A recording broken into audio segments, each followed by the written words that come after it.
अस्सलाम वालेकुम व्यूअर्स, वसीम अशरफ मेरा नाम है और आप देख रहे हैं 40 रूल्स ऑफ लव का बुक रिव्यू। 2 मई से स्टोरी दोबारा से शुरू होती है। बेसिकली पिछली रात अगर आपको याद हो तो एला बहुत ज़्यादा पी पिला के टेंशन में फ्रस्ट्रेशन में सो गई थी। सुबह उसकी आंख खुली है तो शी हैड लिटिल हैंगओवर, बहुत डाउन फील कर रही है, बहुत बुरा फील कर रही है। नीचे आंख मलते मलते आती है तो डाइनिंग टेबल के ऊपर वो, उसकी बेटियाँ और उसकी 2 जुड़वा जो होती हैं बेटियाँ, वो डाइनिंग टेबल बैठी होती हैं बाप के साथ। उनमें से एक उसे माँ से बड़े अच्छे मूड में बात करती है, सलाम करती है, जवाब देती है। फिर उसके बाद वो कहती है, मामा क्या आपको लगता है कि जैनेट अब कभी भी वापस नहीं आएगी? वो पूछती है क्यों, तुम्हें ऐसे क्यों लग रहा है? वो कहती है बड़े तंजी अंदाज में अपनी दूसरी बहन को देख के मजाक करते ही कहती है, मैंने ये भी सुना है कि आपने उसके बॉयफ्रेंड को फ़ोन करके मना कर दिया है कि शादी मत करो। एकदम पे यहाँ पे जो होती है एला जो होती है वो अपने हस्बैंड की तरफ गौर से घूर के देखती है, जैसे उसे लगता है कि तुमने ये बात बताई। उसका हस्बैंड एकदम कंधे उचका के कहता है, नहीं तुम्हें एहसास होना चाहिए कि मैं बच्चों से इस तरह की बात कैसे करूँगा। तो ये कह के फिर बच्ची आपस में दूसरी बहन को देखती है और कहती है कि मुझे लगता है कि मामा आपने ओवर रिएक्ट कर दिया है, ये आपको करना नहीं चाहिए था ये वो। तो दूसरी कहती है कि तुम्हें कहती है वो तो बहुत प्यार करते हैं आपस में। दूसरी बहन उसकी कहती है कि तुम्हें क्या पता हो प्यार के बारे में? उसकी कहती है मैं तो कभी शादी करूँगी नहीं, मैं तो इतनी ड्रॉनी लगती है शादी का एक्सपीरियंस मुझे बहुत हॉरिबल लगता है। ये सुन की माँ को थोड़ा सा हर्ट फीलिंग होती है, जैसे कि वो कोई इसको टीज़ कर रहा हो कि जैसे आप इतनी वर्स्ट कंडीशन में हैं तो हम इस वर्स्ट कंडीशन में नहीं होना चाह रहे। तो इसकी माँ बेसिकली अंदर से गिल्टी होती है, that's why she feeling this way. वो लोग चले जाते हैं खाना खा के, डिनर टेबल से उठ के अपने अपने काम, स्कूल, और हस्बैंड ऑफिस चला जाता है। ये किचन में जाती है, वहाँ जाके बर्तन वगैरह देखती है और इसको हर चीज़ चुभ रही है, हर चीज़ बुरी लग रही है। बर्तन इकट्ठे हुए बुरे लग रहे हैं और इसको लग रहा है जैसे क्या ज़िंदगी है। She wanted to run away from the whole scenario. इसका दिल करता है किसी एक दिन सुबह सुबह मैं निकल जाऊँ और भाग जाऊँ, कोई बस पकड़ूँ और निकल जाऊँ इस पूरी चीज़ों से, just because she is not happy. Not being happy एक बहुत अहम चीज़ होती है। जब आप चीज़ों से ना खुश हो तो आपके पास सब कुछ होने के बावजूद आप सेटिस्फाइड नहीं होते। तो बेसिकली इसका वही स्टेट ऑफ माइंड है। ये अपने पपी को लेके लॉन में जाती है, वहाँ फिरती फिराती है। उस दरमियान में भी यही सोच रही है कि मैंने अच्छा किया बुरा किया। इस चीज़ के बाद वो घर आती है, घर पहुँचते ही आके वो अपना टेलीफोन की रिकॉर्डिंग ऑन करती है तो वहाँ पे एक रिकॉर्डिंग सुनती है। जेनेट का वॉइस मैसेज होता है। जेनेट आगे से कहती है, हेलो मॉम, मैंने बहुत ज़्यादा सोचा, पहले मैं बहुत गुस्से में थी, आपका जो करना था वो बिल्कुल नाकाबिले माफ़ी नहीं था, लेकिन अब मैं थोड़ा सा काम डाउन हो चुकी हूँ। मैंने कहा it's okay, just leave it on. आप सिर्फ ये किया करें, आप सिर्फ मेहरबानी करें कि आप मुझे बच्चों की तरह मत समझें, आप कोई मेरे बारे में ओवर प्रोटेक्टिव मत हों। मैं कोई 6 माह की पैदा होने वाली बच्ची नहीं हूँ जिसको आप प्री मेच्योर आपने ध्यान रखा था और आपने हॉस्पिटल में रखा था। आपके जहन से वो चीज़ निकल जानी चाहिए कि आप मेरे बारे में इतनी प्रोटेक्टिव नहीं हो सकती। यहाँ एला उसको सोचती है कि कैसे ये प्री मेच्योर पैदा हुई थी और मैंने कैसे इसको वेंट में रखा था और उसके बाद मैं इसको रोज़ इसकी सांसें सुन सुन के जीती थी, मुझे कितना प्यार था इससे, वो वाली फीलिंग सोचती है इस बारे में। She is again searching the old past और छोटी छोटी चीज़ों को सोच के ये अपनी मोहब्बत की फीलिंग्स को दोबारा टच करती है, चेक करती है। खैर वहाँ पे उसकी बेटी से एंड में स्माइल करती है और एंड में कहती है, हे वन मोर थिंग, आपसे एक बात मैं और कहना चाहती हूँ, मुझे आपसे बहुत ज़्यादा प्यार है और प्लीज़ आप छोड़ दें जो कुछ हुआ है, भाड़ में गए सब कुछ, पास जो गुजरा है छोड़ दें इस चीज़ को और प्लीज़ हम पहले की तरह नॉर्मल हो जाते हैं। ये कहती है, यहाँ पे लंबा सांस लेती है और हल्का फील करती है, एकदम काउच पे बैठ जाती है, वहीं पे फ़ोन पर उठाती है, उसको फ़ोन मिला देती है। आगे जेनेट जो होती है अपनी लाइब्रेरी में जा रही होती है, जेनेट से बात करती है, जेनेट को कहती है कि हे मुझे रियलाइज़ हुआ है मैंने जो किया है बहुत गलत किया है और मुझे ये नहीं करना चाहिए था, क्या तुम मुझे माफ़ कर सकती हो? कहती मामा प्लीज़, क्या हम इससे आगे बढ़ सकते हैं? जिस तरह माएँ बच्चों को नहीं कहती होती, इस तरह वो बेटी इसको कह रही होती, मामा can we move on from this thing, आगे चल सकते हैं? आगे कहती है okay okay, let's talk it out, मिलते हैं, मुलाकात करते हैं, बैठते हैं तो फिर बात करते हैं। तो कहती मामा आप मुझे आपसे बहुत ज़्यादा प्यार है, वो भी कहती है I love you so much. फिर उसके बाद ये फ़ोन बंद कर देती है। यहाँ पे इसके मुँह पे एक बड़ी खूबसूरत सी हल्की फुल्की सी स्माइल आ जाती है और शी फील्स लाइट, चेयर पर टेक लगाती है, लंबा एक्सहेल करती है और उसके बाद ये कहती है, इसके जहन में एकदम ख्याल आता है, इसको लगता है कि अजीज़ी का जो लेटर था, जो अजीज़ी की जो दुआ थी वो पूरी हो चुकी। यहाँ पे बेसिकली इसको रिस्पॉन्सिबिलिटी फील होती है और ये सोचती है कि क्यों ना मैं अजीज़ी को इसका शुक्रिया अदा करूँ और उसके बाद वो कंप्यूटर खोलती है, उसके अंदर एक ईमेल लिखती है, ईमेल के अंदर अजीज़ी को मुखातिब होकर कहती है कि क्या मैं आपको अजीज़ी, डियर अजीज़ी कह सकती हूँ? आपको बताने का ये मकसद था कि आपने जो मैसेज दिया, जो आपने दुआ की थी मेरे लिए, वो दुआ कबूल होगी, मेरी बेटी मेरे साथ ठीक होगी, मेरे हालात ठीक हो गए, मुझे थोड़ा सा प्यार मोहब्बत पे फिर से एतमाद आना शुरू हो गया। मैंने आपसे एक और चीज़ सीखी है कि जब कोई इंसान गुस्से में हो, कभी जब कोई इंसान अपनी ज़िद पर डटा हो तो उसको छोड़ देने में भलाई होती है, उसे छोड़ देने में उसका फ्रीडम, उसकी स्पेस देने में भलाई होती है। इससे आपका ताल्लुक़ बच जाता है, ताल्लुक़ मज़ीद ख़राब होने की तरफ नहीं जाता। तो मैंने ये देख के ये एक्सपीरियंस करके आपसे सीखा है और मुझे इस चीज़ में बहुत प्यार मिला है और सती मुझे इस चीज़ से बहुत सेटिस्फेक्शन मिली है। तो कहती है आपकी कहानियों के सूफियों की तरह मैं भी अपनी ज़िंदगी में दरगुजर, खुशियाँ, प्यार, मोहब्बत इन सब चीज़ों को ढूंढने की कोशिश कर रही हूँ, लेकिन अगर वो कहीं है तो शायद मैं इस बारे में कभी अपने अल्लाह से भी दुआ करूँगी। तो अल्लाह से वैसे मेरी बात की है, दुआ की हुई है, बहुत सदियाँ हो चुकी हैं, शायद अब अल्लाह ताला मुझे मेरी दुआएं सुनता भी नहीं होगा। ये इतना सा गिला करती है। फिर साथ में कहते हैं कि ये कहती है कि कहीं मैं आपको आपकी कहानी वाले उस सराय के मालिक की तरह बिहेव तो नहीं कर रही जो बिल्कुल नाउम्मीद हो चुका हुआ था अल्लाह ताला से और बहुत ज़्यादा डिप्रेस था, बहुत ज़्यादा डाउन था। यहाँ पे कह के हंस पड़ती है, फिर एंड में कहती है, एंड में क्लाइमेक्स दे के अल्लाह का नाम लिख के बंद कर देती है। तो यहाँ पे बेसिकली ये वाला चैप्टर भी होता है एंड। और अगला चैप्टर फिर हम वापस जाते हैं बगदाद में। शम्स तबरेज़ को लेटर मिल चुका है, वो लेटर पढ़ चुका है, अब वो तैयारी करेगा। अब आगे क्या होना है ये अगले चैप्टर के अंदर हम देखते हैं।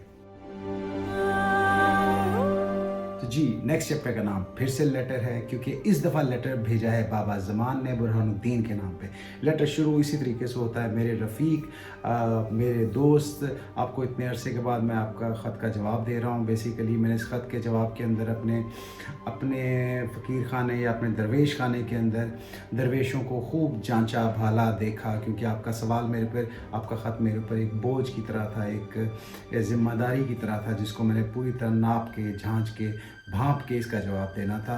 तो आपका जब लेटर मुझे मिला तो मुझे उसी वक्त समझ लग गया था कि आपके लेटर का जवाब कौन है, लेकिन मैंने उसमें बहुत ज़्यादा मेहनत और बहुत ज़्यादा तगो-दो की उसको जानने के लिए क्या वो वही हक है जो मैं ढूंढ रहा हूँ, जो मैं सोच रहा हूँ, जिसमें वो मज़ीद डिटेल में बताते हैं कि हमारे दरवेश खाने में एक दरवेश है जिसका नाम है शम्स ऑफ तबरेज़। वो बेसिकली वो अल्लाह ताला का बहुत ख़ास बंदा है, उसके ऊपर अल्लाह ताला की बहुत सारी ख़ास नेमतें हैं, रहमतें हैं। वो पूरी दुनिया फिर चुका है, हर जंगलात में, हर बियाबानों में, हर जगह पे वो कुछ ढूंढता फिर रहा है और वो अपना इल्म, अपना नॉलेज, अपना सब कुछ किसी को ट्रांसफ़र करना चाहता है, किसी को देना चाहता है। वो भी अपने रफ़ीक की तलाश में है। वो ना किसी का मुर्शद बनना चाहता है, ना किसी का पीर बनना चाहता है, वो बेसिकली किसी का रफ़ीक बनना चाहता है और रफ़ीक बन के उसको अपना का सारा नॉलेज ट्रांसफ़र करना चाहता है।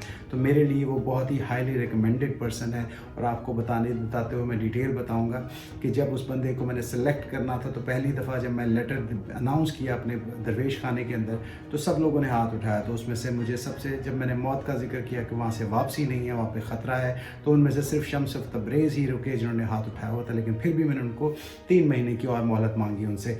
उसके बाद दोबारा वाक़या हो तो दोबारा मैंने कहा, फिर शम्स ऑफ तबरेज़ आए। हालांकि उनकी शक्ल पे, उनके तासुरात में, हर चीज़ में, उनकी आंखों से दुख और रंज को मैं देख पा रहा था, जितना वो इंतज़ार और इस करब में से गुजर रहे थे, क्योंकि वो ऑलरेडी मुझे प्रेडिक्ट कर चुके थे कि उनकी फोरकास्ट है कि उन्हें किसी को मिलने के लिए जाना है, किसी आलिम को मिलने के लिए जाना है। लेकिन मैंने उनके दरमियान में रास्ते में रुकावट बना, मैंने उनसे 6 महीने और मांगे और फिर मैंने उसके बाद उनको उनके लेटर पकड़ा दिया और उनको उसका एरिया अनाउंस कर दिया, उनको बता दिया कि कहाँ उनको जाना है, उनकी मंजिल कहाँ पे है। लेकिन आपको ये बताने का मकसद सिर्फ ये था कि मेरा शम्स तबरेज़ के साथ जो अपनी उन्स है, अपनी मोहब्बत, अपना लगाव जो है वो बहुत बढ़ चुका है और मैं ये नहीं चाहता था कि वो एक ऐसे रास्ते पे, एक ऐसे सफ़र पे जाएं जहाँ पे उनकी वापसी ही ना हो। ये जानते हुए आपको शायद इस बात पे थोड़ा दुख और हैरत ज़रूर होगी, लेकिन हम इंसानों की कई दफ़ा अपने आप के साथ थोड़ी सी मतलबी हो जाते हैं, हम लोग थोड़े से सेल्फिश हो जाते हैं अपनी चीज़ों के ऊपर। तो बस मेरी एक यही गलती हुई है, मुझे इससे माफ़ कीजिएगा, लेकिन मेरी नीयत अच्छी थी। खैर ये बात करते हुए लेटर के अंदर ही बताते हैं कि मैं उनको ले करके शहतूत के बागों की तरफ जाके, आगे जाके मेरे एक रेशम के बागात में पहुंचा जहाँ रेशमी कीड़े बहुत पाए जाते हैं। वहाँ पे रेशमी कीड़ों की हम लोग ग्रोथ करते हैं और वहाँ से हम रेशम निकालते हैं। तो वहाँ पे वो बता रहे होते हैं कि मैं शम्स तबरेज़ को बता रहा था, यहाँ पे रेशम के अंदर से जब कीड़ा निकल रहा होता है तो हम ये सिर्फ वो अपनी रेशम को तबाह कर देता है। तो हमें या सिर्फ कीड़े को बचाना होता है या रेशम को बचाना होता है। यहाँ बड़ी सिंबॉलिक सी बात उन्होंने की है। बेसिकली हम लोग ऐसे मौके पे अमूमन सिर्फ रेशम को बचाते हैं, कीड़े को मार देते हैं ताकि हमारी रेशम ज़ाया ना हो। तो आपको बताने के लिए एक छोटे से रुमाल के अंदर रेशम के कीड़ों की कुर्बानी होती है, ये सब बताते हुए शम्स तबरेज़ को मैं बता रहा था। शम्स तबरेज़ मेरे शुक्रगुजार हो रहे थे और उन्होंने मुझे कहा کہ آپ فکر مت کریں، آپ اس عمل میں، اس چیز کار خیر میں جو آپ میری مدد کر رہے ہیں، انشاءاللہ تعالیٰ میں آپ کو لیٹ ڈاؤن نہیں ہونے دوں گا، آپ کو میرے پہ افسوس نہیں ہوگا۔ خیر اس کے بعد نیکسٹ ڈے اس رات ملتے ہوئے آخری دفعہ میری آنکھوں میں اداسی تھی، دکھ تھا، رنج تھا، کیونکہ میں جانتا تھا کہ شاید میں آخری دفعہ شمس تبریز کو دیکھ رہا ہوں۔ شمس تبریز کی بھی آنکھوں میں رنج اور دکھ اور غم تھا، کیونکہ وہ بھی جانتا تھا کہ وہ شاید مجھے آخری دفعہ دیکھ رہا ہے۔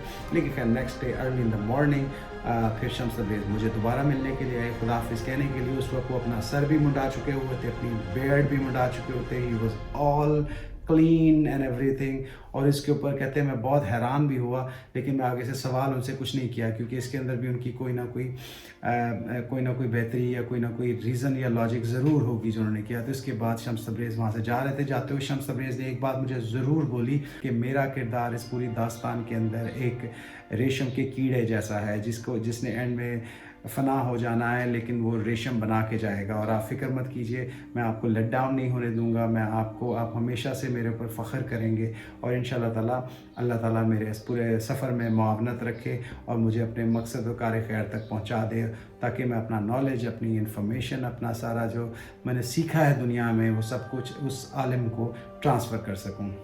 یہاں پہ یہ چیپٹر ہوتا ہے ختم، اور اس کے بعد ہم نیکسٹ چیپٹر پہ جاتے ہیں، جو کہ پھر سے نو مرید کا آتا ہے۔ دیکھیے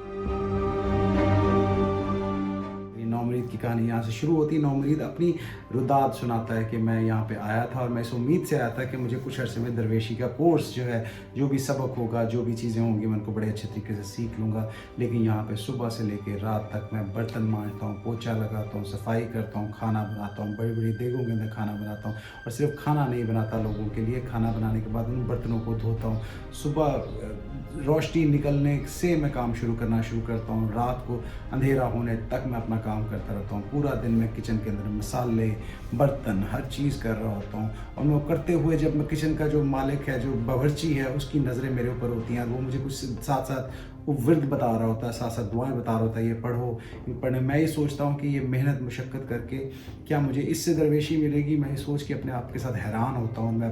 تو بیسیکلی مجھے کسی کی طرف سے ایک بھی اپریسیشن کا، تعریف کا لفظ نہیں سننے کو ملتا، مجھے ہر کوئی ڈانٹتا ہے، ہر کوئی مارتا ہے۔ پھر یہ اس دن کا واقعہ ریکال کرتا ہے کہ جب یہ اس دن اس کو آواز دی گئی تھی اندر کمرے کے اندر سے، یہ بھاگ پڑا تھا اور باہر لان میں جا کر کے اس کو باورچی نے گھیر لیا تھا، باورچی نے اس کو سوٹیوں سے بہت مارا تھا، اس کی کمر کے اوپر نشان پڑ گئے تھے بہت زیادہ مار کے۔ اس کے بعد اس نے اس کے جوتوں کی ڈائریکشن باہر کو کر دی تھی کہ جوتے پہنو اور نکل جاؤ، کیونکہ ان کا آرڈر ہوتا ہے کہ یہ لوگ کسی کو اوپنلی نہیں کہتے کہ تم چھوڑ جاؤ درویش خانہ، یہ انڈائریکٹ سمبولک اپروچ ہوتی ہے کہ آپ کا ٹائم پورا ہو چکا ہے، آپ جا سکتے ہیں یہاں سے۔ تو کہتا اس دن میں نے سوچ لیا تھا کہ آج میرا آخری دن ہے، میں نکل جاتا ہوں یہاں سے، لیکن پھر بھی میں واپس آ گیا، واپس آ کے پھر کام کرنا شروع ہو گیا۔